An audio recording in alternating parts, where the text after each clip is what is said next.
We finally have enough post-debate polls between Trump and Harris where we can now fill out a 2024 electoral map based on the latest poll in the 12 most competitive states. The vice president does hold an advantage with 199 electoral votes among the states that are very likely to vote in favor of herself. In 2020, Biden won Michigan by 2.8%, Pennsylvania by 1.2%, and then Wisconsin by only 0.6%. And back in 2016, while he flipped Michigan by 0.2%, he won Pennsylvania by a greater 0.72%, and then Wisconsin by 0.76%. And demographically speaking, Wisconsin is also the whitest and the most rural out of the three, which both favor Republicans. Yet, against Biden and now Harris, Trump has consistently pulled the worst here out of the three. Down in Florida, once synonymous with the term swing states, it is now a strongly Republican-leaning state, after Trump improved his margin over 2016 up to more than 3 points. It was one of only 5 states where he did better than in 2020. Right now, the vice president trails Trump by an extraordinarily narrow margin. Then in 2022, Republican Governor Ron DeSantis and Senator Marco Rubio were both reelected in landslides by more than 15 points each. And now the latest poll here in 2024 via Redfield and Wilton Strategies shows Trump leading by 6 points, almost doubling his 2020 margin,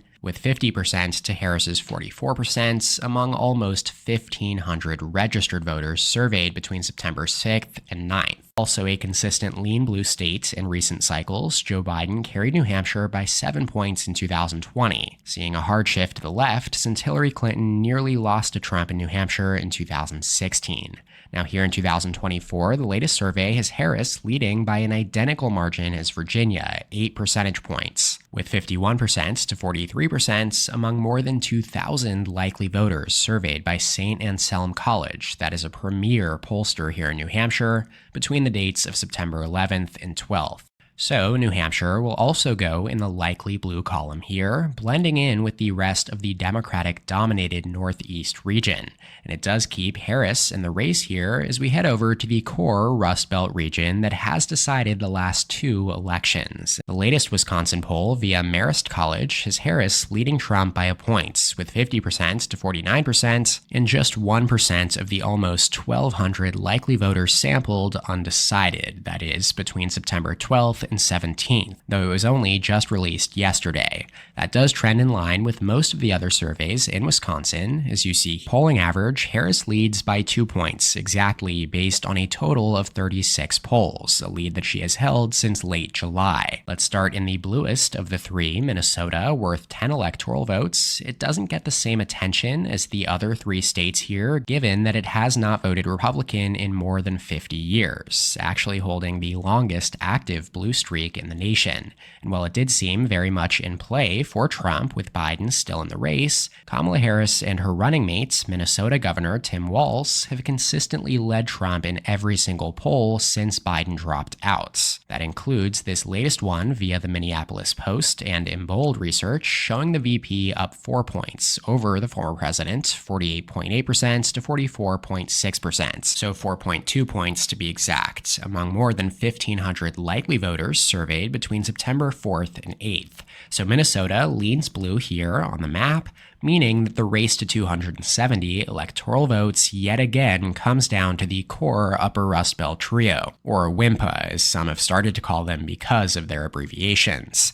Now they do represent Harris's easiest path to 270. As you've already seen here, she could lose each of the other 4 Sunbelt battlegrounds, Nevada, Arizona, Georgia, and North Carolina, and still have a path to the presidency through these 3 states alone.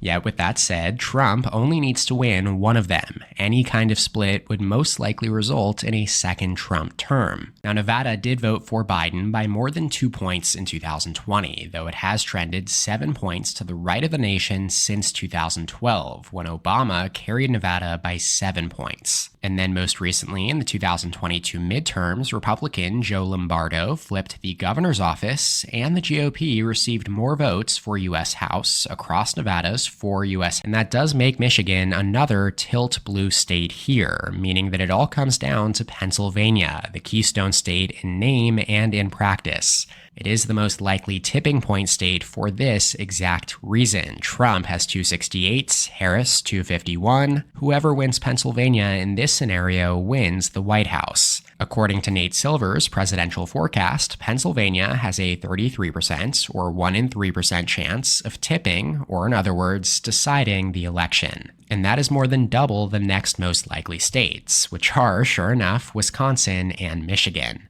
Now, this would not only be one of the narrowest electoral vote splits in presidential election history, but perhaps the closest race at the margins in history as well, given that neither Trump or Harris lead by more than 2 points in any of the 6 key battleground states: Wisconsin, Michigan, and Pennsylvania in the Rust Belt, and then Georgia, Arizona, and Nevada across the Sun Belt as well. As always, you can feel free to let me know what you think of this map in the comments section below, but that just about does it for this one. And now the latest poll here in 2024 via Redfield and Wilton Strategies shows Trump leading by 6 points, almost doubling his 2020 margin, with 50% to Harris's 44% among almost 1,500 registered voters surveyed between September 6th and 9th. That's another lean GOP rating for Trump here. For your reference, any margin less than 3 points either way is tilt, 3 to 7 lean, 7 to 10 likely, and anything greater than 10 is safe or solid. And taking an updated look at the Electoral College counter here, after Trump sweeps the first 5 states, he now leads with 252 over Harris's 199. The former president is just 18 electoral votes shy now of becoming the president-elect in this latest polling update. The latest poll via YouGov and the University of Texas has Trump up by 5 points over Harris, with 49% to 44% among 1,200 registered voters sampled between August 23rd and 31st. And that translates to a lean GOP margin on our electoral map, adding 40 electoral votes to the Trump tally, for former President Trump. He has 149 electoral votes. Let's start in Nevada and then work our way east. The latest poll here via Emerson College has Trump leading by a point, or actually less than a point to be exact, with 48.4% to 47.7%. That is among 895 likely voters that were sampled in this survey between September 15th and 18th.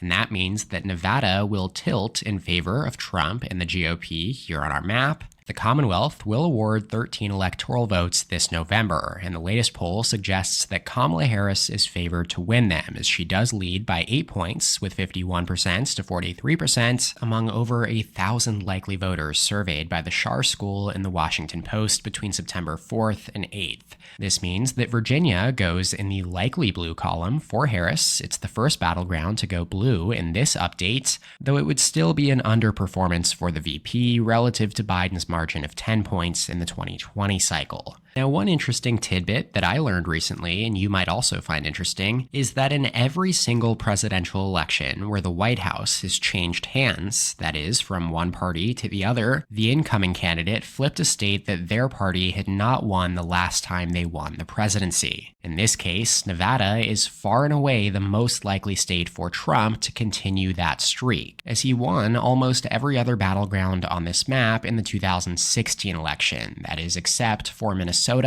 Virginia, and New Hampshire, but they are each more Democratic leaning, as you'll soon see.